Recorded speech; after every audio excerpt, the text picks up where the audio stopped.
When you were chief, culture was important to you, and you had a big focus on that. You would always make the distinction, sometimes in one particular editorial meeting, how you slammed the table when my mentor and boss had raised the issue of management, and you pounded the table and you said, it's not about management, it's about leadership. And so you came up with integrity first, service before self, and excellence in all we do as the motto of the Air Force. Tell us what drove you to that vision for the force, and why you spend so much time on culture. Well, first on the culture issue. Look, military service is different, all right? The founding fathers, the members of Congress, at least in the past, have recognized its difference, and it's so different, life in the military is so different, that they gave us our own legal code, okay? Uniform Code of Military Justice. Applies strictly to this profession. And why? Because they recognize that in this profession, you must have good order and discipline. Good order and discipline. And therefore, you can't be voting on a lot of things. People have to understand that there are hierarchies, there are rules that we live by. So the military is different. The military profession, the profession of arms. And I think that the people coming in need to appreciate what it is that we are asking them to do, and the public that supports them or gives them to us needs to understand what we are asking people to do. So I used to talk a lot about the profession of arms. Look, what's the definition of a professional? It's a group of people who have a core expertise at something. Doctors are professionals because they know the human body, the healing process. Educators are professionals, the arts and letters. Lawyers know the legal codes, hold us together. So you have to ask yourself, what's the question? What is the essence of the military profession? And the essence of the military profession, United States military, is to fight and win America's wars. Fight and win America's wars. We're not a social actions agency. We're not an employment agency. We lead sometimes in these areas, as we did with, when you really go back and look at some of the social things that we've done, but that is not the core. The core is to fight and win America's wars. And in order to do that, we ask people to take an oath. Very few professions do that. I swear, to support and defend the Constitution of the United States against all enemies, foreign and domestic, and you go on with that oath. But once that oath is done, there's still something about the military profession that not a lot of people recognize, and that is that there is an unlimited liability clause that goes with it, which says we will ask these young men and women to lay down their lives for their family, their friends, and their country if required to do so. No other profession asks that of their people. We do. The people who are practitioners need to hear that and need to understand it and need to understand what we are asking them to do, and the people who send them to us need to understand that so that they fully appreciate what we're asking these people to do. And so it is on that basis that we need, I think, we need to tell them, look, here's what we value in you. And so there's two answers to your question about how did we come up with 3 core values, okay? First of all, when I became the chief, we had core values. There was a whole list of them. There was like 7 of them. I got to tell you, I can't keep 7 things in my mind. I'm a three-point guy. And so we worked hard on coming up with 3 key things that we thought were the underpinning of the military profession. Integrity. You got to have integrity because if the military is shown not to have integrity, the public will not support you. And so you've got to have integrity. People have got to trust you up and down, in and out. It's the, you know, it's the whole idea of a pilot walking out to an airplane and the crew chief's there and you say, Chief, is this bird ready to go? And he says, yes. You say, okay, I'm going to climb it and take it. Integrity. The excellence in what we do is, again, we are involved in a profession where we deal daily with lethal weapons, lethal situations. You have young men and women sitting in nuclear silos or in silos with our nuclear force day in and day out. They're there every day. So we have to have excellence in how we execute. And then finally, it comes back to, in this kind of an environment, service before self. You need to know that when you sign up, you know, that's it.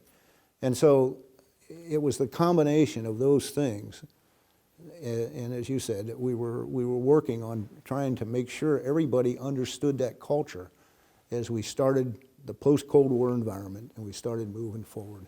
That's what we expected of them. You always made integrity a key, as you just described, sort of a key facet of your career as well. And after the Khobar Tower bombing in Saudi Arabia in 1996, 20 folks were killed, 500 were wounded, and an extensive investigation blamed General Schwalier for that accident, for not having done enough. You and a number of other airmen said, well, that was a fundamental misunderstanding, and you resigned over that issue. Talk to us about why, and that has to some still regarded as a high watermark where a general officer feels that something wrong has been done and protests it by putting their stars on the table in resignation. What was the issue as far as you were concerned that was at question, and was it a difficult decision to do as chief, to decide to resign? Well, let me answer the second question first. It was not a difficult decision, given, you know, the circumstances. First of all, when Miss Jane and I came to Washington for that final tour, we sat down and had a discussion, and I basically said, we must remember that this is a tour, it's not a sentence. And so when we think that we have done what we can do and it's time to go away, we'll go away. But back to the Khobar Towers thing. I had been part of the senior leadership. I'd been the Commander-in-Chief of the U.S. Transportation Command and then Chief of Staff. So I had been involved in the senior level for some time. As we came out of the Cold War and we went into the 1990s, we had people deployed and doing things, particularly the United States Air Force. As you know, it never came back from the Gulf. From 91 to today, we've been constantly at war. And so you had places like Khobar Towers and Incirlik, and you had all this. And we were asking people to go there. And we were just seeing the beginnings of the terrorist threat. But our national leadership had their heads in the sand. They weren't connecting the dots. Embassy bombings go all the way back to the Marines in Lebanon. Well, we were at war. We were at war. People just weren't saying it, weren't understanding it. And so, to me, Khobar Towers was not an accident. It wasn't an incident. It was an act of war. And so, if you are engaged in a war and you make military judgments that you think are in the best interest of your organization and you lose people, are you then going to make it a standard practice to take commanders and leaders and sacrifice them because they've had casualties in a war? That was, to me, what Khobar Towers was about. There were actually two investigations into that, and some other. It's very complicated, but eventually I came to the conclusion that this was an act of war. The commander had done everything he could to the best of his ability. And I will tell you that the commander came to me when I went over there right after the event and said, look, if it will help, I will step down, I'll take full blame for this, and I will resign. And I said, no, I don't want you to do that. We have to look at this. We have to understand it in a larger context of what's going on in the world. And if I determine that you have been at fault, you don't have to worry about resigning. I'll take care of that. Well, this went on for almost a year. In the middle of it, we changed secretaries of defense. I had little or no respect for the Secretary of Defense who came in. And, you know, you're not supposed to work that way. And so I really reached a point where for me, I could have stayed around and hung on for another year and, you know, been polite. But our Air Force would have suffered if I'd have done that. And so it was the proper thing for me to do, to leave, get a new chief in, let him establish a different kind of rapport, and go forward. And that's really what it was about. Plus, there was this guy who had written this book about the senior leadership during the Vietnam War. His name was called H.R. McMaster's. Funny thing. The name has resurfaced here recently. And his book was called Dereliction of Duty. And when you read that book, and what you see in there is you saw service chiefs who allowed their principles to be compromised under a thought process that said, well, nobody can do any better than I am. And I just was not about to be in that position. What extraordinary career. What are you still most proud of in that span of an extraordinary career that you accomplished?